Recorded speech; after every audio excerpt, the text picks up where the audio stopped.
High নিউজে আপনাদেরকে স্বাগত। আমি রিক শুরু করছি নিউজ টুডে। সবার আগে চোখ রাখবো হেডলাইন্সে। আলিপুরদুয়ারের সভা থেকে তৃণমূল কংগ্রেসকে তীব্র আক্রমণ নরেন্দ্র মোদী। মুর্শিদাবাদ মালদার ঘটনা উল্লেখ করে হিন্দু নিপীড়নের জন্য দায়ী করলেন রাজ্য সরকারকে। শিক্ষক নিয়োগ দুর্নীতি বাংলায় স্কুল শিক্ষাকে সংকটের মুখে ফেলে দিয়েছে। এত বড় পাপ করেও এরা স্বীকার করতে রাজি নয়, দোষ দিচ্ছে আদালতকে। উত্তরবঙ্গে তৃণমূলকে কাঠগড়ায় তুলে বললেন প্রধানমন্ত্রী। ধরে ধরে প্রধানমন্ত্রীর অভিযোগের জবাব দিলেন মুখ্যমন্ত্রী। নিয়োগ দুর্নীতি থেকে বন্ধ চা বাগান, বিজেপিকে পাল্টা আক্রমণ মমতার। পেহেলগাঁওয়ের জঙ্গিরা কোথায়, প্রশ্ন মুখ্যমন্ত্রী। খারাপ আবহাওয়ার কারণে বাতিল মোদীর সিকিম সফর। বাগডোগরা থেকে ভার্চুয়াল মাধ্যমে গ্যাংটকের সভায় ভাষণ দিলেন প্রধানমন্ত্রী। দীঘা নন্দকুমারের মাঝে মর্মান্তিক পথ দুর্ঘটনা, অটো রিকশাকে পিষে দিল ট্রাক। ঘটনাস্থলে মৃত্যু 5 জনের। রাজ্যের 16টি জেলায় বাড়ছে ডেঙ্গু আক্রান্তের সংখ্যা। প্রথম স্থানে হাওড়া, সেখানে আক্রান্তের সংখ্যা 154। উত্তর 24 পরগনায় ডেঙ্গু আক্রান্তের সংখ্যা 140 জন। বৃহস্পতি ও শুক্রবার ভারী থেকে অতি ভারী বৃষ্টির সতর্কতা। 2-1 জায়গায় প্রবল ঝড় বৃষ্টির আশঙ্কা। আগামী 2 থেকে 3 দিনের মধ্যে বর্ষা ঢুকছে উত্তরবঙ্গে। তৃণমূলের নেতাদের দুর্নীতির জন্য এখানকার বাচ্চাদের ভবিষ্যৎ নষ্ট হচ্ছে, কিন্তু এরা নিজেদের ভুল মানতেই চাইছে না। উল্টে আদালতকে আক্রমণ করছে এরা। তৃণমূল সরকার অভিযুক্তদের বাঁচানোর চেষ্টা করছে, বিজেপি এটা হতে দেবে না।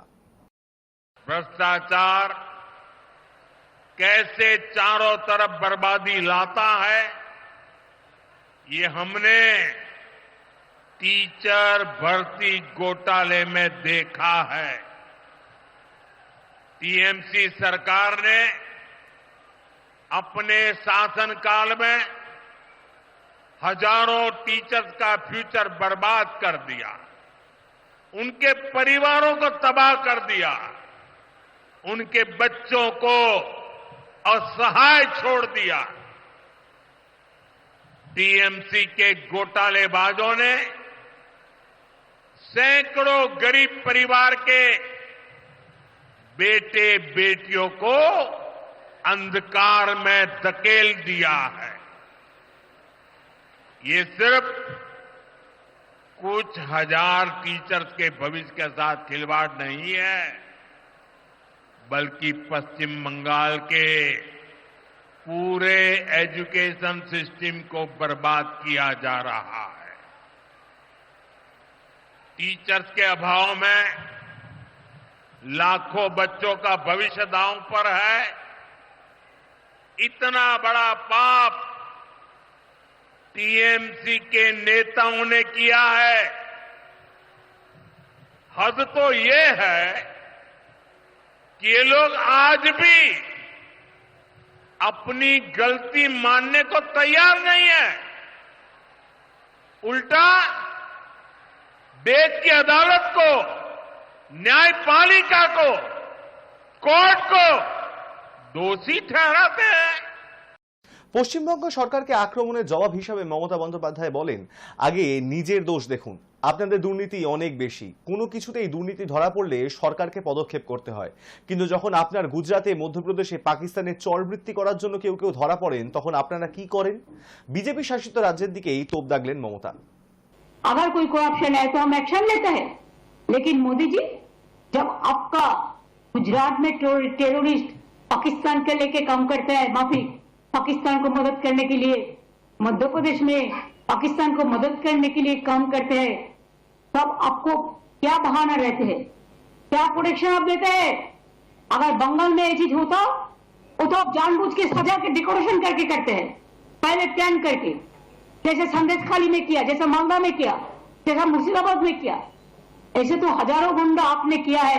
एनआरसी को लेके कितना गोली चलाया, एनपीआर को लेके कितना हुआ, दिल्ली में कितना लोगों को मारा। बड़ा बड़ा बात करते हैं। আলিপুরদুয়ারে নরেন্দ্র মোদী বলেন, পাহেলগাঁওয়ের ঘটনায় আপনাদের প্রবল রাগ হয়েছিল, আর সেই রাগই আমাদের শক্তি জুগিয়েছে। যারা পাহেলগাঁও ঘটিয়েছে তাদের সিঁদুরের শক্তি বুঝিয়ে দিয়েছে ভারতীয় সেনা। কল্পনাই করতে পারেনি পাকিস্তান। অপারেশন সিন্দুর এখনো শেষ হয়নি। 3 বার ঘরে ঢুকে মেরেছি। হামলা হলে শত্রুদের আবারও বড় মূল্য দিতে হবে। जब सिंदूर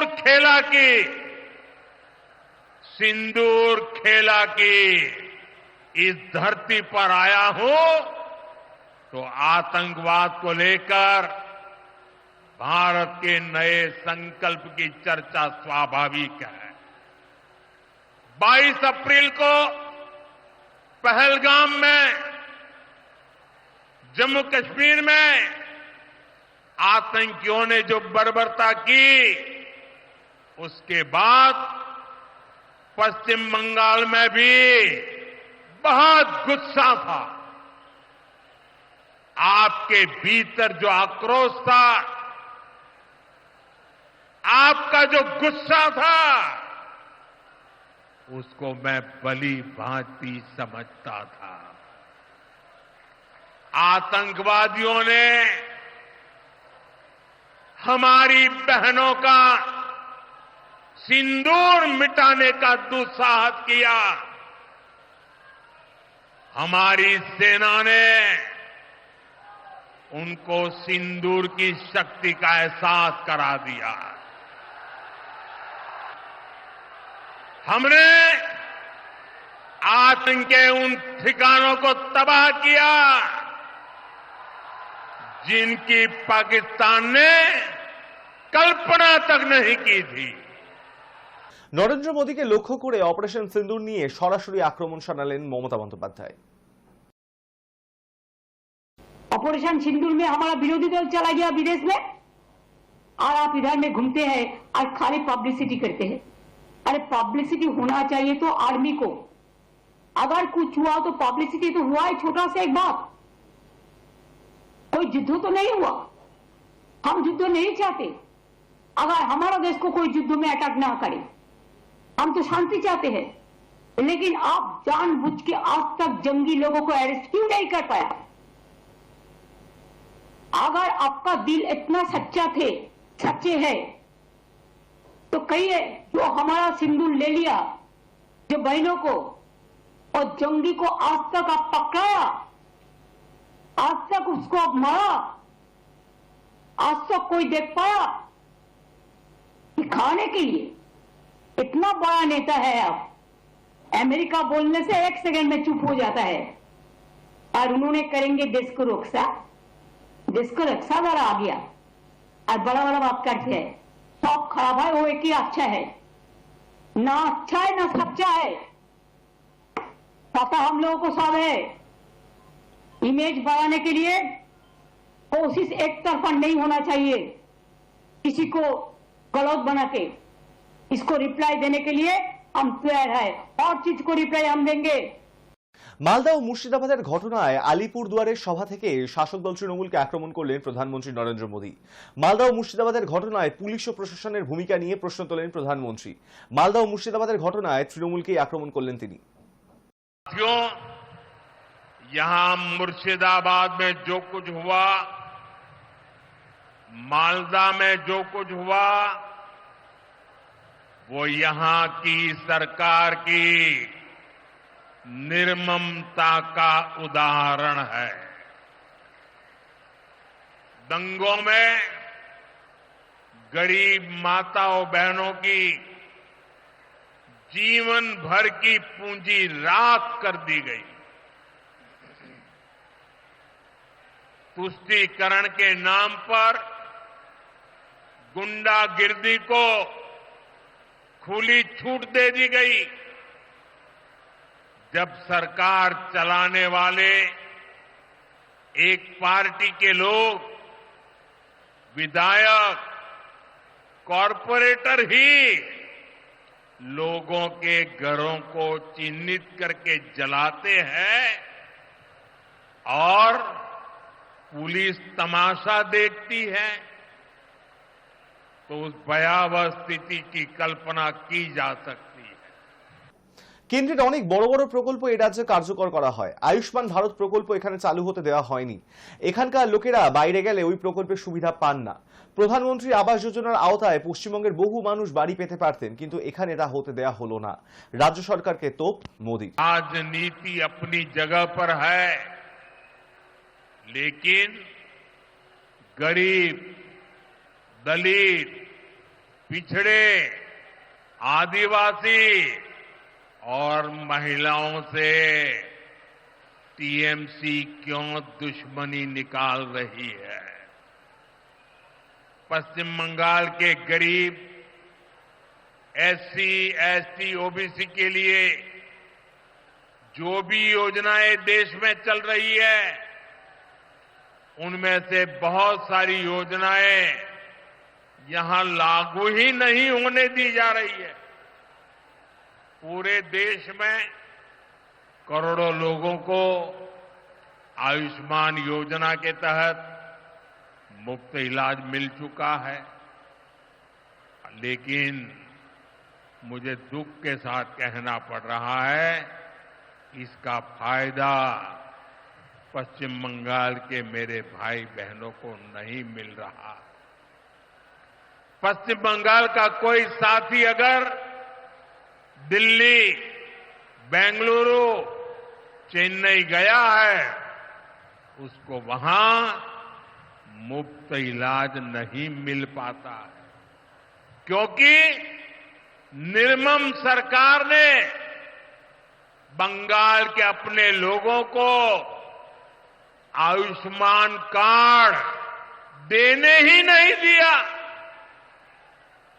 आज देश भर में 70 वर्ष से ऊपर के बुजुर्गों को 5 लाख रुपए तक मुफ्त इलाज की सुविधा मिल रही है। मैं तो चाहता हूं कि पश्चिम बंगाल में भी 70 वर्ष से ऊपर के सभी बुजुर्गों को मुफ्त इलाज की सुविधा मिले। এর আগেও 100 দিনের কাজ এবং প্রধানমন্ত্রী আবাস যোজনার টাকা থেকে উদ্দেশ্য প্রণোদিতভাবে বাংলাকে বঞ্চিত করা নিয়ে প্রশ্ন তুলেছে তৃণমূল। মমতা বন্দ্যোপাধ্যায় বলেন, 100 দিনের কাজে আপনারা কাজ করিয়ে নিয়েছেন, টাকা দেননি। আমরা সব দিলাম, কেন 4 বছর ধরে বাংলার বাড়ি প্রকল্পের টাকা বন্ধ করেছেন? বাংলার স্বাস্থ্য, শিক্ষা সব ভেঙে দিতে চাইছেন? अब रास्ता का बात कहा, 4 साल से रास्ता का पैसा दिया। हमारा इधर से जीएसटी लेके जाता है, घर ठीक से नहीं बना, अब पैसा दिया 4 साल। 100 दिन का काम का पैसा दिया, नहीं दिया। कौन मुख से आप बात करते हैं? रास्ता 2 लाख से ऊपर हम रूरल रोड बनाया, आपका जानकारी होना चाहिए। और पूरा स्टेट फंड से लास्ट ईयर दीजिए, हम 40,000 रास्ता बनाया रूरल रोड, पूरा स्टेट फंड से।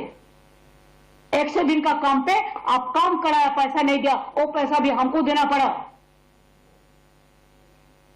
बांग्ला आवास योजना, बांग्लार बाड़ी हम लोगों ने शुरुआत किया। पहले हम लोगों ने 47 लाख दिया, जब आपका हमको शेयर था, नाम था आपका, लेकिन 60-40 शेयर था, जमीन हमारा था। तो इसको अगर काउंटर करें तो 50-50, और इसमें भी सेंट्रल गवर्नमेंट का कुछ भाग है देने के लिए। क्यों? आप जीएसटी पूरा तुल के ले जाता है, आप कस्टम्स का टैक्स लेते हैं, आप इनकम टैक्स लेते हैं, पूरा टैक्स तो आप लेके जाता है। तो राज्य सरकार को भाग राज्य सरकार को नहीं मिलना चाहिए? हमारा गरीब लोगों को क्या गलती है? কি দোষ বলুন? কেন আপনি বাংলার বাড়ির টাকা বন্ধ করেছেন 4 বছর ধরে? তাও তো আমরা 16 লক্ষ প্লাস 12 লক্ষ 28 লক্ষ বাড়ি করে দিচ্ছি এই 1-1.5 বছরের মধ্যে। বাদ বাকি যেটুকু থাকবে সেটুকু করে দিচ্ছি, করে দেবো। আর আগেও যে 47 লক্ষ বাড়ি করেছি, তার মধ্যে মনে রাখবেন আমাদেরও কন্ট্রিবিউশন ছিল 40 প্লাস ল্যান্ড 50%। আর স্বাস্থ্য সাথী আপনার এইসব কিসব করেছেন, আয়ুষ্মান, আপনি আয়ুষ্মান হন, আয়ুষ্মান ভব। ঈশ্বর আপনাকে 175 বছর পর্যন্ত বাঁচিয়ে রাখুক, আমরা খুশি হব। কিন্তু মনে রাখবেন আমাদের এখানে স্বাস্থ্য সাথী স্কিম আছে 5 লাখ টাকা। আপনার কাছে দয়া ভিক্ষে আমি নেব না, তার কারণ আয়ুষ্মান স্কিমে স্টেট গভর্নমেন্টকেও 40% টাকা দিতে হতো। আমি কেন আপনাকে 40% টাকা দেবো? আর তার মধ্যে তো 1.5 কোটি লোক পেত, বাকি পেত না, বা 11 কোটি লোক কি করতো যারা পেত না? আমরা তো সবাইকে দিই যারা প্রাপ্য, যাদের প্রাপ্য হওয়া উচিত। এবং আমরা 5 লাখ টাকা প্রতি পরিবারকে দিই। লো কস্ট ট্রিটমেন্ট একমাত্র বাংলায়। আমাদের কত হসপিটাল রয়েছে, আমাদের ট্রিটমেন্ট বেস্ট ইন ইন্ডিয়া। বড় রাজ্যগুলো যদি দেখেন, এডুকেশন সিস্টেম আপনি তো বরবাদ করার জন্য বসে আছেন। আপনি বরবাদ, बर्बादी हो गया अभी। বাংলার শিক্ষা ভেঙে দাও, বাংলার স্বাস্থ্য ভেঙে দাও, বাংলার অর্থনীতি ভেঙে দাও। আলিপুরদুয়ারের সভা থেকে প্রধানমন্ত্রী নরেন্দ্র মোদী বলেন, আদিবাসীদের কথা ভাবে না তৃণমূল সরকার। আদিবাসী মহিলাকে রাষ্ট্রপতি করার কথা ভাবা হয়েছিল, প্রথমেই তৃণমূল সরকারই তার বিরোধিতা করেছিল। साथियों, टीएमसी सरकार की मेरे आदिवासी भाई बहनों से भी दुश्मनी कुछ कम नहीं है। देश में पहली बार जनजातियों में भी सबसे पिछड़ी जनजातियों के लिए पीएम जनमन योजना बनाई गई है। पश्चिम बंगाल में बहुत बड़ा आदिवासी समाज है। टीएमसी सरकार गरीब आदिवासियों का विकास भी नहीं होने दे रही है। उसने पीएम जनमन योजना को यहां लागू नहीं किया। टीएमसी हमारे आदिवासी समाज को भी वंचित ही रखना चाहती है। साथियों, टीएमसी को आदिवासी समाज के सम्मान की परवाह नहीं है। 2022 में जब एनडीए ने एक आदिवासी महिला को राष्ट्रपति उम्मीदवार बनाया तो सबसे पहले विरोध करने वाली पार्टी टीएमसी थी। बंगाल के आदिवासी इलाकों की उपेक्षा भी यही दिखाती है। এই সবকিছুর আগে আলিপুরদুয়ারে সিটি গ্যাস বিতরণ প্রকল্পের উদ্বোধন করলেন নরেন্দ্র মোদী। এই প্রকল্পের জন্য 1017 কোটি টাকা ব্যয় হবে। এতে রাজ্যের 2.5 লাখ পরিবার উপকৃত হবে। দেশের 555টি জেলা সিটি গ্যাস প্রকল্প থেকে উপকৃত হয়। দেশের কোটি কোটি মানুষ এর সুবিধা পান।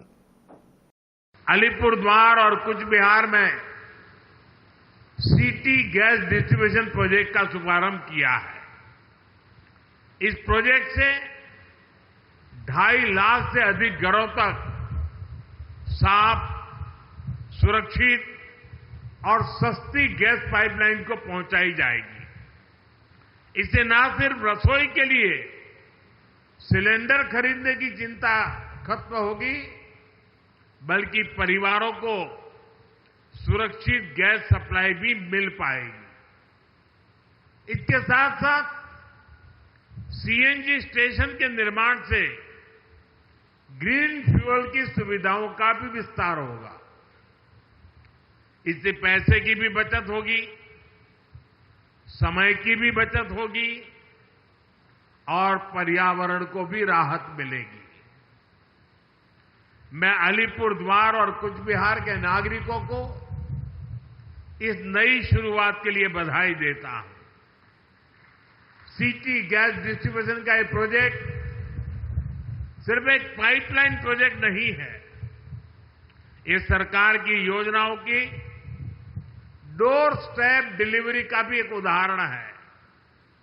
साथियों, बीते कुछ वर्षों में भारत ने ऊर्जा के क्षेत्र में जो प्रगति की है वो अभूतपूर्व है। आज हमारा देश गैस आधारित इकोनॉमी की तरफ तेजी से आगे बढ़ रहा है। 2014 से पहले देश के 66 जिलों में सिटी गैस की सुविधा थी। आज 550 से ज्यादा जिलों में सिटी गैस डिस्ट्रीब्यूशन नेटवर्क पहुंच चुका है। ये नेटवर्क अब हमारे गांवों और छोटे शहरों तक पहुंच रहा है। लाखों घरों को पाइप से गैस मिल रही है। सीएनजी की वजह से पब्लिक ट्रांसपोर्ट में भी बदलाव आया है। इससे प्रदूषण कम हो रहा है, यानी देशवासियों की सेहत भी बेहतर हो रही है और जेब पर भी बोझ कम पड़ रही है। বুধবার রাতে ভয়াবহ দুর্ঘটনা পূর্ব মেদিনীপুরের 116B জাতীয় সড়কে একটি অটোকে সজোরে ধাক্কা লরির। ঘটনাস্থলেই 5 জনের মৃত্যু হয়, 3 জন আহত হয়েছেন বলেই জানা গিয়েছে। লরিটির চালক ও খালাসি পলাতক। জানা গিয়েছে নন্দকুমারগামী একটি অটোকে পিছন দিক থেকে ধাক্কা মারে এবং রাস্তার উপরেই অটোটি উল্টে যায়। অটোতে মোট 8 জন যাত্রী ছিলেন। লরিটি ধাক্কা মারলে ছিটকে পড়েন অনেকেই। আহতদের দ্রুত তমলুক হাসপাতালে ভর্তি করা হয়। মৃত 5 জনের দেহ উদ্ধার করে ময়নাতদন্তের জন্য দারোয়া মহকুমা হাসপাতালে পাঠানো হয়েছে। লরিটিকে খেজুরি থানার অন্তর্গত হেরিয়া তদন্ত কেন্দ্রে পাঠানো হয়েছে। ঘাতক গাড়ি চালক ও খালাসির তল্লাশি শুরু করেছে পুলিশ।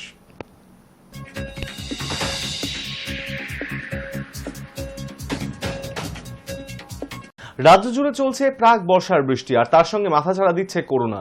ক্রমশ বাড়ছে আক্রান্তের সংখ্যা। এই পরিস্থিতিতে আবার ডেঙ্গুর দাপট, সব মিলিয়ে যেন অতিষ্ঠ বঙ্গবাসী। যদিও প্রশাসনের দাবি বর্তমানে পরিস্থিতি নিয়ন্ত্রণে রয়েছে, তাই আতঙ্কের কোনো কারণ নেই।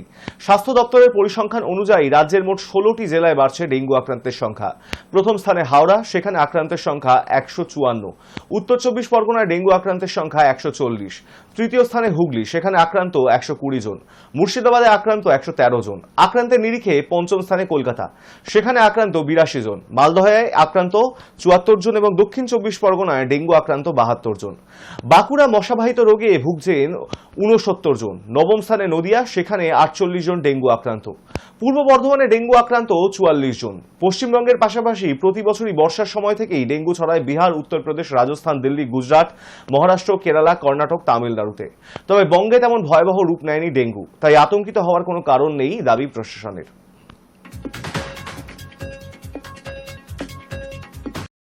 বঙ্গোপসাগরে তৈরি হওয়া নিম্নচাপের প্রভাব পড়ছে দক্ষিণবঙ্গের একাধিক জেলায়। দক্ষিণ 24 পরগনাতেও টানা বৃষ্টি শুরু হয়েছে গত কয়েকদিন ধরে। সেই সঙ্গে সমুদ্র ও নদী এখন প্রবল উত্তাল। এর মাঝেই গঙ্গাসাগরের বেগুয়াখালী, মহিষামারী এলাকায় নদী বাঁধের একাংশ ভেঙে পড়ে। প্রায় 100 মিটার জুড়ে বাঁধে ধস নামার ফলে এলাকা জুড়ে ছড়িয়েছে তীব্র আতঙ্ক। টানা বৃষ্টির কারণে কোথাও কোথাও নদী বাঁধ উপচে জল ঢুকে পড়ছে স্থানীয়দের ঘরে। কেউ কেউ নিজের প্রাণ বাঁচাতে বাড়ি ছেড়ে নিরাপদ আশ্রয়ে নিচ্ছেন। পরিস্থিতি মোকাবিলায় গঙ্গাসাগর কোস্টাল থানার পুলিশ এবং ব্লক প্রশাসনের আধিকারিকেরা ঘটনাস্থলে পৌঁছে স্থানীয় বাসিন্দাদের সতর্ক করছেন ও নিরাপদ আশ্রয় সরে যাওয়ার পরামর্শ দিচ্ছেন। প্রশাসনের পক্ষ থেকে যুদ্ধকালীন তৎপরতায় বাঁধ মেরামতির কাজ শুরু হয়েছে। দুর্বল অংশে মাটি ও বালির বস্তা ফেলে জল আটকানোর চেষ্টা চলছে।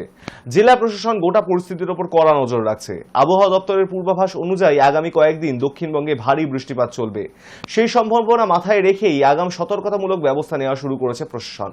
পরিস্থিতি যাতে আরও খারাপ না হয় তার জন্য প্রস্তুত রাখা হয়েছে বিপর্যয় মোকাবিলা দলও।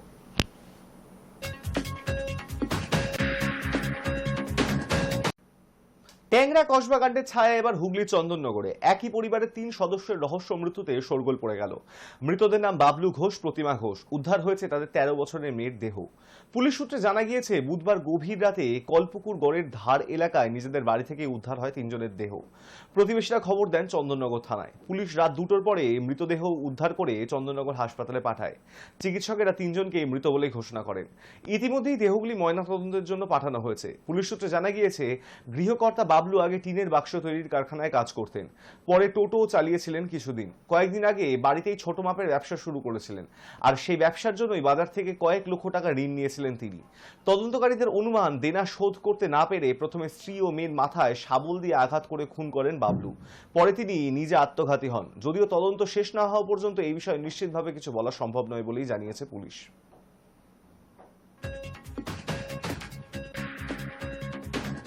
পহেলগাঁও হামলার পরে উপত্যকায় জঙ্গি দমনে আরও সাফল্য মিলল। শোপিয়ান থেকে 2 লস্কর জঙ্গিকে গ্রেপ্তার করা হয়েছে। ধৃত জঙ্গিদের কাছ থেকে 2টি AK-47 রাইফেল, 4টি ম্যাগাজিন এবং 2টি হ্যান্ড গ্রেনেড উদ্ধার করা হয়েছে। আগ্নেয়াস্ত্রের পাশাপাশি নগদ 5,400 টাকাও এবং আধার কার্ডও বাজেয়াপ্ত করা হয়েছে। সেনা, পুলিশ এবং CRPF এর যৌথ অভিযানে জঙ্গিদের গ্রেপ্তার করা হয়েছে। জম্মু ও কাশ্মীরে পুলিশের তরফে জানানো হয়েছে ধৃত জঙ্গিদের নাম ইরফান বশির ও উজির সালাম। পহেলগাঁও হামলার পর থেকেই জম্মু ও কাশ্মীরে জঙ্গি দমন অভিযানে কোমর বেঁধেই নেমেছে নিরাপত্তা বাহিনী। একাধিক এলাকা জুড়ে চালানো হচ্ছে তল্লাশি। পহেলগাঁও হামলার পর কাশ্মীরের বিভিন্ন জায়গায় সেনা জঙ্গি গুলির লড়াইয়ের খবর পাওয়া গিয়েছে। সম্প্রতি কিশতওয়ারে গুলির লড়াইয়ে 2 জঙ্গিকে নিকেশ করা হয়েছে। ভারত আর বাংলাদেশের মাঝে নো ম্যানস ল্যান্ডে আটকে পড়ল 13 জন অনুপ্রবেশকারী। মঙ্গলবার রাত থেকে তারা ওই এলাকায় আটকে রয়েছেন। ভারতে ঢুকে আসার চেষ্টা করলে বিএসএফ তাদের ঢুকতে দেয়নি, অন্যদিকে বাংলাদেশের দিকে বিজিবি তাদের পথ আটকে দাঁড়িয়ে। ওই 13 জনের দলে মহিলা আর শিশুও রয়েছে। মঙ্গলবার ভারতের দিক থেকে মোট 67 জনকে বাংলাদেশে ফেরত পাঠানো হয়েছিল এবং তাদের মধ্যে এই 13 জনকে ঢুকতে দেয়নি বাংলাদেশ। উত্তরবঙ্গের কোচবিহারের শীতলকুচি আর সিতাই সীমান্ত দিয়ে রাজ্যে অনুপ্রবেশের চেষ্টা করছিল একাধিক বাংলাদেশি নাগরিক। মঙ্গলবার রাতের এই ঘটনায় তৎপর ছিল বিএসএফ। সীমান্তে নজরদারি বাড়িয়ে খুব অল্প সময়ের মধ্যেই অনুপ্রবেশের চেষ্টা ভেস্তে দেয় তারা। ধরা পড়ার ভয়ে ওই 13 জন বাংলাদেশি ফের নিজ দেশে ফিরে যেতে চাইলে এবার বাধা দেয় বিজিবি। কোনো দিক থেকে অনুমতি না মেলায় এখন নোম্যান্স ল্যান্ডই তাদের একমাত্র ঠিকানা। সূত্র বলছে ওই 13 জনের দলে মহিলা ও শিশুও রয়েছেন। মঙ্গলবার ভারতের তরফে 67 জন বাংলাদেশিকে ফেরত পাঠানো হয়েছিল, তাদের মধ্যে এই 13 জন ছিলেন। কিন্তু যখন তারা আবার সীমান্ত পেরিয়ে বাংলাদেশে ঢুকতে যান তখন বিজেপি তাদের ঢুকতে দেয়নি। ভারতের মাটিতে ঢোকাও নিষেধ, বাংলাদেশেও ঢোকার জায়গা নেই, ফলে তারা এখন কার্যত দেশের বাইরেই আটকে পড়েছেন। বিএসএফ এর 78 নম্বর ব্যাটালিয়নের সিতাইপদ্মা ক্যাম্পের জওয়ানরা সীমান্তে নজরদারি আরও কড়া করেছেন। কোনোভাবেই ওই বাংলাদেশিদের রাজ্যে ঢুকতে দেওয়া হবে না, সাফ জানিয়ে দিয়েছে বিএসএফ। বিজিবির পক্ষ থেকে একই মনোভাব দেখা যাচ্ছে। একটি রিপোর্ট বলছে 2025 সালের 30 এপ্রিল পর্যন্ত বিএসএফ ও বিজিবির মধ্যে পারস্পরিক বোঝাপড়ায় কমপক্ষে 100 জন বাংলাদেশিকে ফেরত পাঠানো হয়েছে। কিন্তু বাংলাদেশের একাধিক সংবাদ মাধ্যমের দাবি চলতি বছরে অন্তত 800 জন বাংলাদেশি নাগরিককে ভারতে বেআইনি অনুপ্রবেশের দায় ধরে ফেরত পাঠানো হয়েছে। এই ইস্যুতে ভারত সরকারকে তীব্র ভাষায় আক্রমণ করেছে বাংলাদেশের কিছু মহল। নোম্যান্স ল্যান্ডে যারা এখন আটকে পড়েছেন তাদের কি হবে তা নিয়ে দোটানায় দুই দেশই। আপাতত তাদের জন্য কোনো রকম মানবিক সহায়তার ব্যবস্থা নেই বলেই জানা যাচ্ছে। কতদিন এই অবস্থায় থাকতে হবে তাদের তা কেউ বলতে পারছে না। সীমান্তে এই ধরনের পরিস্থিতি শুধু মানবিক সংকটই নয়, কূটনৈতিক স্তরেরও নতুন জটিলতা তৈরি করেছে। দুই দেশই যদি কড়া মনোভাব ধরে রাখে তাহলে এই ধরনের ঘটনা আরও বাড়তে পারে বলেই আশঙ্কা করছেন বিশেষজ্ঞরা। প্রশাসনের তরফে এখনো পর্যন্ত কোনো আনুষ্ঠানিক প্রতিক্রিয়া পাওয়া যায়নি, তবে গোটা ঘটনা ঘিরে সীমান্ত এলাকায় এখন চূড়ান্ত সতর্কতা বজায় রেখেছে বিএসএফ। High News network. ক্ষমতা বহির্ভূত কাজ করছেন ট্রাম্প। মার্কিন প্রেসিডেন্টের শুল্ক নীতি রদ করল কোর্ট। হার মানতে নারাজ হোয়াইট হাউস। গত 2রা এপ্রিল বিভিন্ন দেশের ওপর পাল্টা শুল্ক আরোপ করেছিলেন ট্রাম্প। জানিয়েছিলেন যে দেশ আমেরিকার পণ্যের ওপর যত পরিমাণ শুল্ক চাপায় ঠিক তত পরিমাণ শুল্ক আরোপ করা হবে সংশ্লিষ্ট দেশের রপ্তানি করা পণ্যে। ডোনাল্ড ট্রাম্পের শুল্ক নীতি ধাক্কা খেল আদালতে। বুধবার আমেরিকার আন্তর্জাতিক বাণিজ্য বিষয়ক একটি আদালত জানিয়েছে প্রেসিডেন্ট হিসেবে ট্রাম্প তার যে আইনি বাধ্যবাধকতা তার বাইরে বেরিয়ে কাজ করছেন। অর্থাৎ মার্কিন আইনসভায় বিষয়টি নিয়ে আলোচনা না করেই এককভাবে সিদ্ধান্ত নিয়েছেন। হোয়াইট হাউস সূত্রে খবর, ট্রাম্প প্রশাসন এই রায়ের বিরুদ্ধে আপিল করতে চলেছে। হোয়াইট হাউসের মুখপাত্র কুশ দেশাই সংবাদ সংস্থা রয়টার্সকে জানিয়েছে দেশে জরুরি পরিস্থিতির মোকাবিলা কি করে করতে হবে তা অনির্বাচিত বিচারকেরা স্থির করে দিতে পারেন না। উল্লেখ্য, জরুরি পরিস্থিতির প্রসঙ্গ উত্থাপন করেই আদালতের শুল্ক নীতি বলবৎ করার পক্ষে সওয়াল করেছিল ট্রাম্প প্রশাসন। এক্ষেত্রে 1977 সালের ইন্টারন্যাশনাল এমার্জেন্সি ইকোনমিক পাওয়ার্স অ্যাক্টকেও ঢাল করা হয়। কিন্তু আদালতের 3 বিচারক জানিয়ে দেন আপৎকালীন এই আইনেও প্রেসিডেন্টকে অন্য দেশের ওপর শুল্ক আরোপ করে আমেরিকার আমদানি নিয়ন্ত্রণ করার চূড়ান্ত ক্ষমতা দেয় না। আদালতের পর্যবেক্ষণ, এই আইন জরুরি অবস্থায় প্রেসিডেন্টকে কেবল কিছু প্রয়োজনীয় অর্থনৈতিক নিষেধাজ্ঞা আরোপের ক্ষমতা দিয়েছে, এর অতিরিক্ত কিছুই নয়। গত 2রা এপ্রিল বিভিন্ন দেশের ওপর পাল্টা শুল্ক আরোপ করেছিলেন ট্রাম্প। জানিয়েছিলেন যে দেশ আমেরিকার পণ্যের ওপর যত পরিমাণ শুল্ক চাপায় ঠিক তত পরিমাণ শুল্ক আরোপ করা হবে সংশ্লিষ্ট দেশের রপ্তানি করা পণ্যে। আমেরিকায় রপ্তানি করা সমস্ত পণ্যে 10% কর চাপানো হয়। তাছাড়া যে দেশের সঙ্গে আমেরিকার বাণিজ্য ঘাটতি রয়েছে সেই দেশের পণ্যে চড়া আমদানি শুল্ক চাপে। ট্রাম্প প্রশাসনের যুক্তি ছিল এর ফলে আমেরিকায় উৎপাদন বৃদ্ধি পাবে। ভারতের ওপরেও চাপানো হয় 26% বাড়তি শুল্ক। তারপর এই সিদ্ধান্ত 90 দিনের জন্য স্থগিত রাখেন মার্কিন প্রেসিডেন্ট। সেই সময়সীমা শেষ হচ্ছে 9 জুলাই। ট্রাম্প প্রশাসনের এই শুল্ক নীতির বিরুদ্ধে আদালতে দ্বারস্থ হয়েছিল আমদানিকৃত পণ্যের ওপর নির্ভরশীল আমেরিকার বেশ কয়েকটি ব্যবসায়িক প্রতিষ্ঠান। শেষমেশ আদালত ট্রাম্পের শুল্ক নীতির বিপক্ষেই রায় দিল। 3 বিচারক জানিয়েছেন ওই নীতির আইনগত দিক পুনর্বিবেচনা করা প্রয়োজন। আদালতের এই রায়ের পরেই চাঙ্গা হয়েছে মার্কিন ডলার।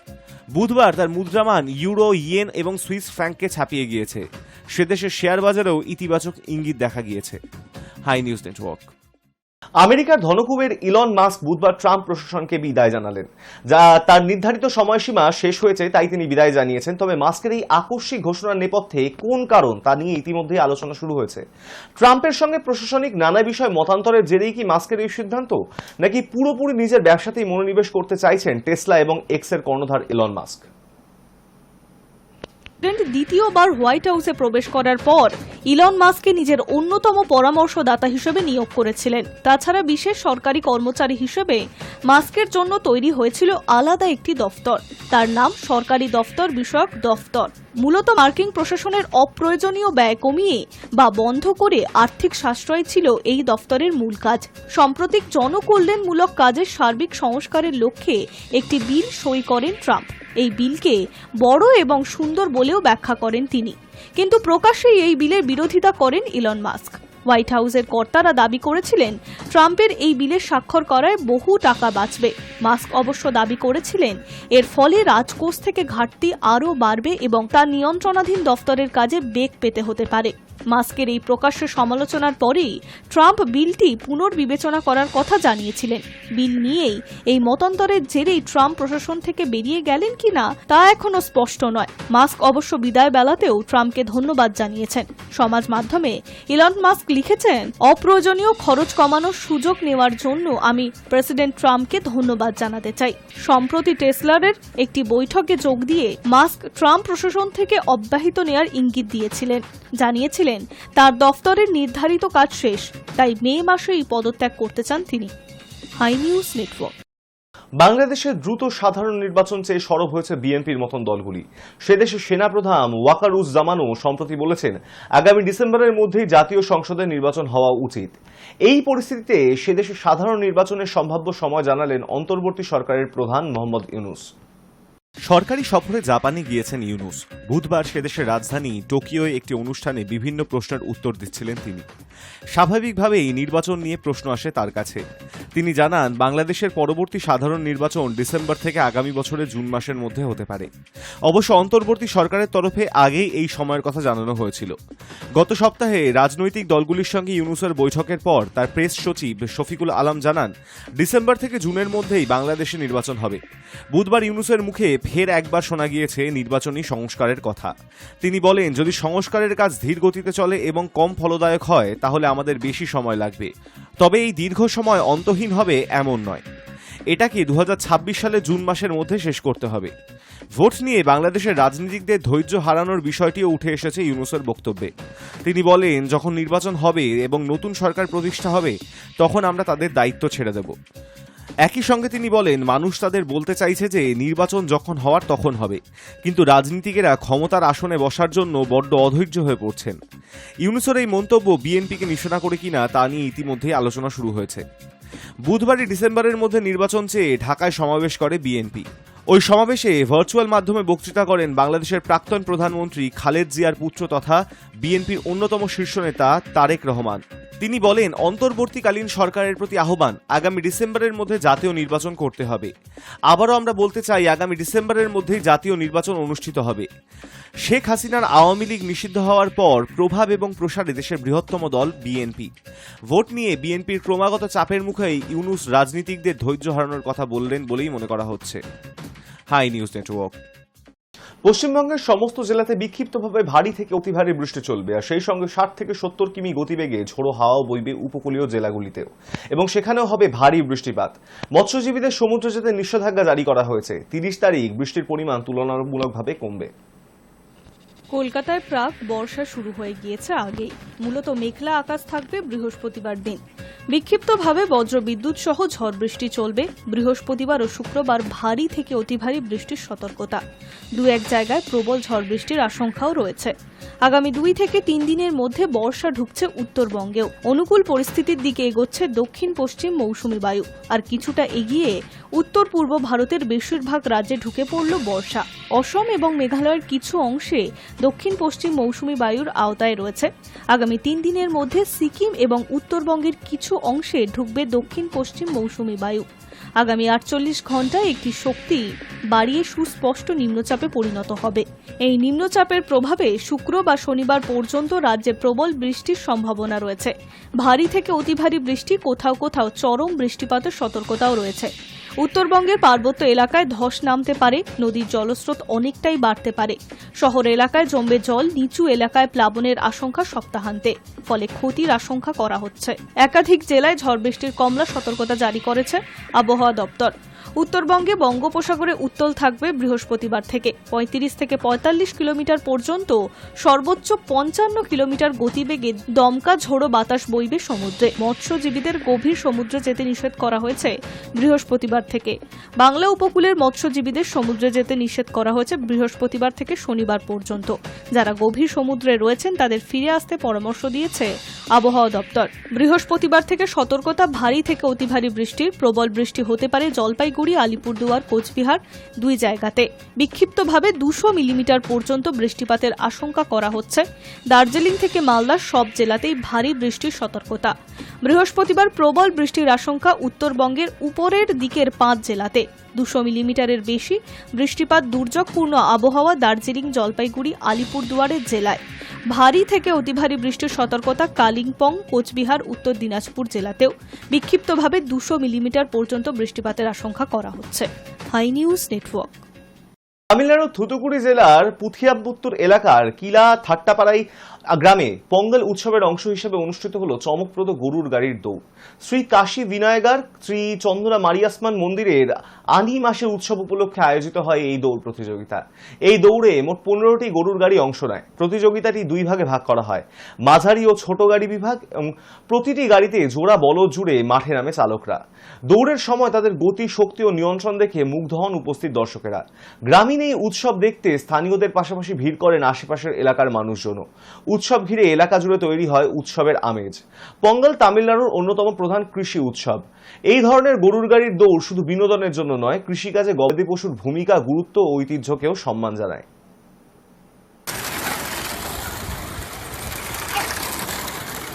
নিউজ টুডে এখন এই পর্যন্তই। দেখতে থাকুন হাই নিউজ, নির্ভীক, নিরপেক্ষ।